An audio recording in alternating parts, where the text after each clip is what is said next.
Good evening. Just got out of Indiana Jones 5, Dial of Destiny. And let me just tell you, this portion is spoiler free. My movie review is this. Here it is. This movie sucks. Do not go see this movie. Or go see it, but you've been warned. This movie is a pile of shit. Starting from here, in 5 seconds, there will be spoilers. Spoilers coming now. Spoilers. All right, so Indiana Jones, this movie, let me just tell you, there were four other people in the theater. It is Thursday. I saw a 4 p.m. showing. I live in a big city. I mean, relatively, it's not New York, but I live in a big city. I saw a 4 p.m. showing. School is out. There were four people in an AMC theater in the middle of the sound, in the middle of the city, in the middle of town. Four people in the theater. I was number five. So that being said, movie starts. I had to find the theater because I bought a ticket for the Jennifer Lawrence Gets Naked movie, which I really should have gotten my $12.97 or whatever the ticket was worth. But I just didn't want to give Disney money. I'd rather give it to Jennifer Lawrence, knowing she got naked, and one day I will see it. Not today, though. I didn't have two movies in me, especially after having my soul and my grundle just punched repeatedly by this movie. I will say this: the first 15 minutes of the movie are somewhat Indiana Jones-ish. The first 15 minutes of this movie, you sit there and it's a little creepy to watch. I don't like de-aging sequences. Um, if you need them for, quick flashback or something in a movie, they're tolerable. But thinking at our current technology, thinking that I'm going to watch a full CGI DH person, fake movie, Luke Skywalker TV show, it's not happening. These people just look weird. And in this case, you had actually, for Disney lately, you had incredibly good CGI for Harrison Ford's face. What you then had was 80-year-old Harrison Ford's voice. So it's kind of like looking at a picture of your grandfather, from when he was 20 or 30, and then hearing 80-year-old grandfather speak and just like looking at the picture while your granddad's like talking to you behind your head. It's just strange. If you never knew young granddad, you might think, oh, he must have sounded like that forever. But Indiana Jones, we've got three movies where he's young and in his prime and where we should have left Indiana Jones. And in this one, we have an 80-year-old voice and a 35, 40-year-old man's face. Um, Other things about the movie. So the first 15 minutes felt Indiana Jones-esque. If there was a whole movie like that, honestly, the movie wouldn't have been that bad.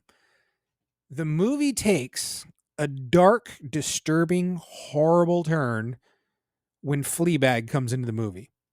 So let me just say this. I'll give an overall right now. If this movie was the exact same movie, but without Fleabag, and where Indiana Jones wasn't a loser, like he was just an old guy, and then everything else in the movie happened as it does currently, this movie wouldn't actually be that bad. The problem with this movie is Harrison Ford and Indiana Jones get the Last Jedi Luke Skywalker treatment. Family gone, son gone. Not only is his son dead, his son died not being patriotic. His son died just to piss off Indiana Jones. Indiana Jones, did his wife, is he sad because his wife might have died from an illness like cancer or just being old as fuck? No. Indiana Jones has been left by his wife. They go out of their way to show you his separation agreement, divorce papers, whatever you want to call it. And she is the petitioner on those divorce papers. So she is saying, I'm leaving you, motherfucker. Indiana Jones, you're a loser. So we didn't need that. If you wanted to make him, on the verge of death and retirement like you have, you could have just made him old. You could have made his wife um, dead, not by anything other than life itself, which is sad even for the most heroic of people. You can't save your spouse from an illness when you're 80 years old. Totally understandable. Um, the son, I don't know. You could have stuck him somewhere else. He's doing other shit. I don't know. But, to piss off dad, son's dead. So Indiana blames himself. Indiana is obviously a shitty husband because his wife was not able to stay with him after the son's dead. He's a loser. That is going to plague me through the whole movie. He's a teacher at a school where no one listens to his dumb old ass. The students seem like idiots, and which means it can't be a great school. If you're teaching dumbasses, you're teaching people he's not at Harvard. He's not at Oxford. He's at Hunter College in New York City with a bunch of hippies that, just give him the old shut up, old man. So it's straight Disney white male lead treatment. I don't know if test screenings got them to change the ending because they don't totally twist the knife the whole time. They just kind of they're just kind of stabbing you a little bit. But anyway, Indiana Jones, loser.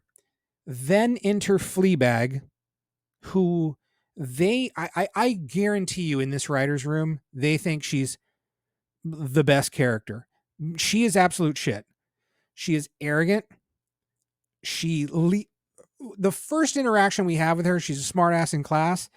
And within 5 minutes, she's drinking with Indiana Jones. Then she betrays him. And not only that, there are people who have just murdered people. She's running from them and she wants to take the half of the dial. She doesn't just leave him behind.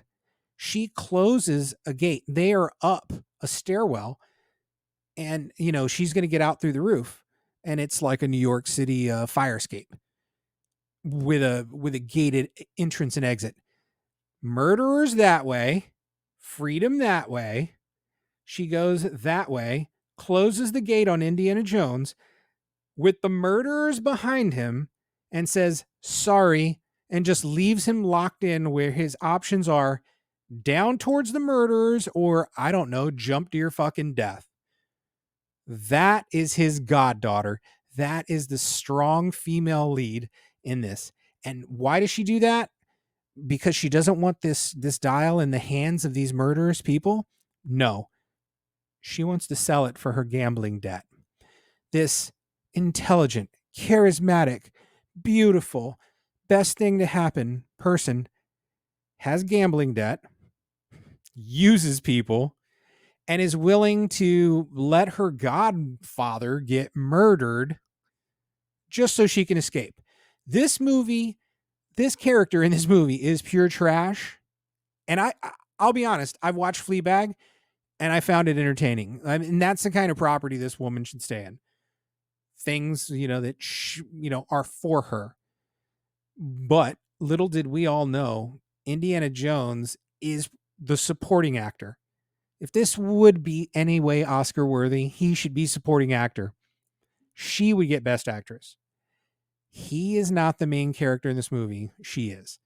Now, I will say they don't treat him 100% as bad as Luke Skywalker, but she constantly makes jokes about how old he is and stupid. She's smarter. She memorized all 7 of her father's books. Well, somewhere as dull as ditch water. But I memorized all the important stuff. She wins a bet with him about what language the little piece is in or whatever shit. Who cares? In the end, the first 15 minutes, fine Indiana Jones movie. The rest of the movie is Disney white male lead, inherited purchase property white male lead deconstruction. Indiana Jones is an old fucking moron who barely gets his life back. And by the way, the spoilers were true. She knocks that motherfucker out cold. Fleabag, Phoebe Waller-Bridge, cold cocks Indiana Jones, and he wakes up in his bed. He's in the past in Syracuse. I know everyone keeps saying Greece, and yeah, it was controlled by Greece back then, but they're in Sicily. He gets knocked the fuck out in Sicily. They got a one propeller plane with a sleeping Italian man, a 10-year-old kid piloting, a bunch of dead Nazis, Archimedes on a horse.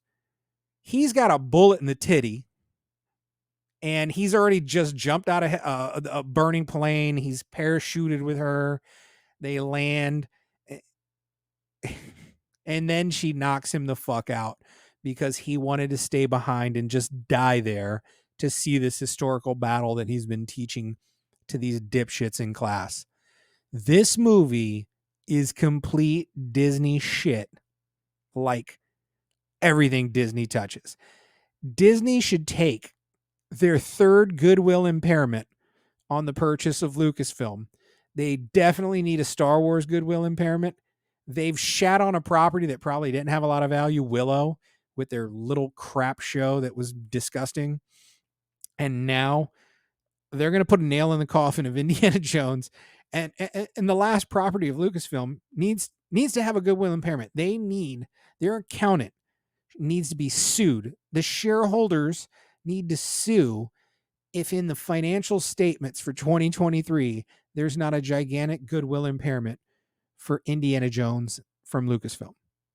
Anyway, you can think what you want. If you want to debate me on any of this, just talk shit in the comments and I'll tell you how you're a fucking idiot if you like this movie. Anyway, shilling ain't easy, baby. And it definitely ain't easy to shill for Disney. I don't know if there's a check big enough to make this movie good. Watch the first 15 minutes and then go see another movie. Save your ticket value.